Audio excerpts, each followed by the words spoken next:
So it was about 6.5 years ago, back in 2014, and Kyle was friends with my cousin Kayla. I've been dreaming to wake up next to you every morning. And I knew about her just from social media and stuff, millennials. I told her to put a good word in for me with her. Give me your number, you know, I wanna reach out to her and maybe hang out with her or something. And she kept saying, no, sorry. So finally she gave in to him. We texted back and forth for a little bit, and Colleen started ignoring me for a while, and I just kept hounding her, texting her, and she finally gave in, I guess.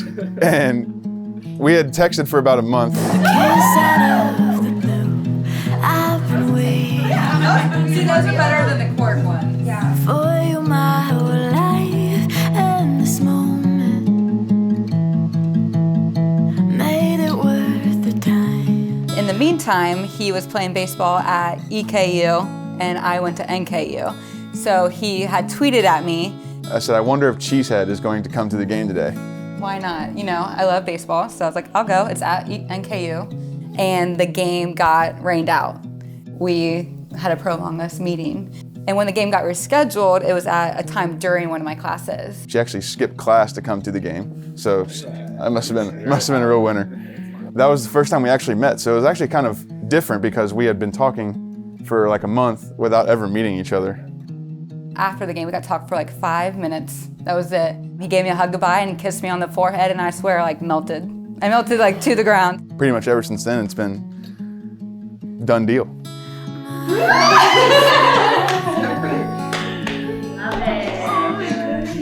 it's very fun. Yeah.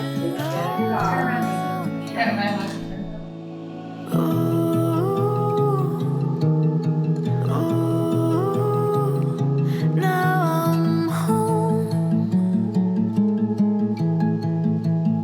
Oh, it's pretty bird. It's beautiful. Thanks, Daddy. You got your puppy jack socks on? Yep. Can I see? Oh, there she is. Love you, Daddy. You look so good. You did this all by yourself, huh? Jarek helped me. Our friendship really took off the same summer that coincidentally Kirk and Robin decided to put a pool in. Kyle and I would spend most every day after football practice hanging out, swimming, figuring out what we were going to do later that night. I was fortunate enough to be able to be a part of the first date. Kyle and Colleen came over to my parents' house for a bonfire to join my fiance and I after a date to Skyline. I wasn't so sure Colleen was going to stick around after such an extravagant first date, but she must have saw more in Kyle than I thought she did. Now I'm home. 'Cause I found you.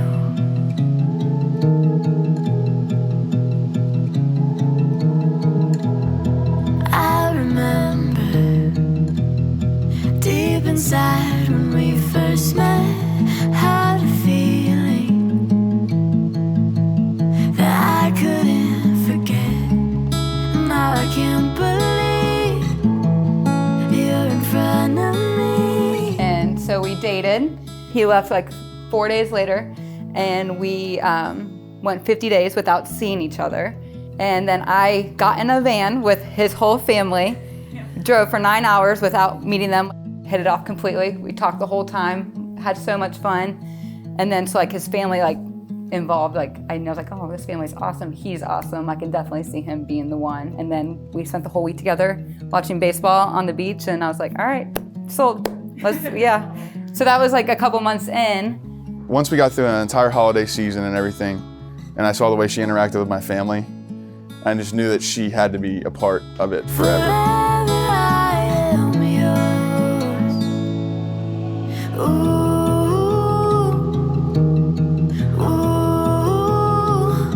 now I'm home.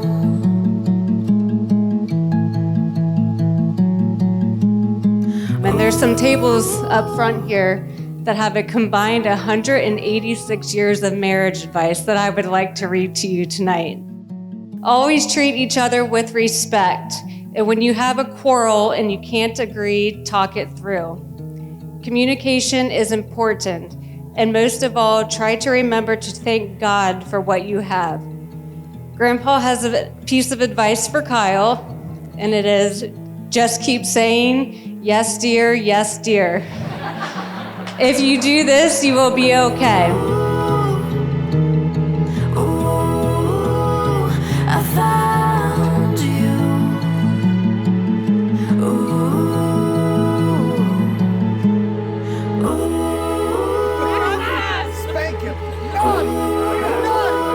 And now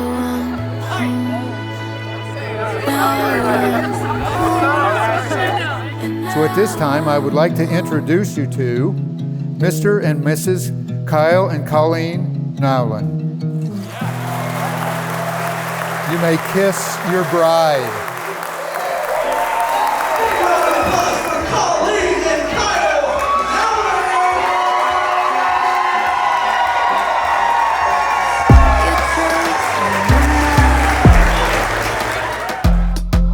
it's clear, no mistaking.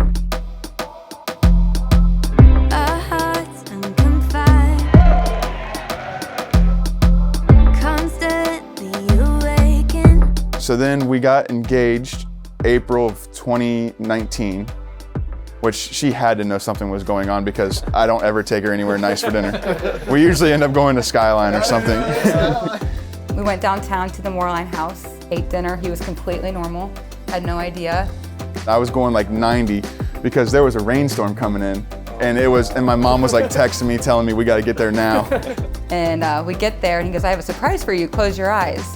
I was like, okay. He took me around to the back of his parents' house and they have a pergola and it was all lit up and had pictures of us and sunflowers everywhere. And then my ring was right in the middle. And we kind of walked around to each pillar and looked at all the pictures of us over the years. And then we came back to the middle. He said some things that I don't remember. Got down on one knee. She never told me yes or no. She just looked at me and started crying and just jumped into my arms and kissed me. So I guess that's a yes. And then we went back inside and my parents were there and my sister and had some drinks and celebrated. Love is free, coming undone, free, coming without a warning, without a warning. Love is real, not just for fun, real, coming without a warning, without a warning. You are the prettiest bride I've ever seen, and I'm not just saying that because we look alike. I'm grateful that you have found Kyle and that he thinks eating a fruit bowl for dinner is unacceptable because that means I still get that time with you. Love is free.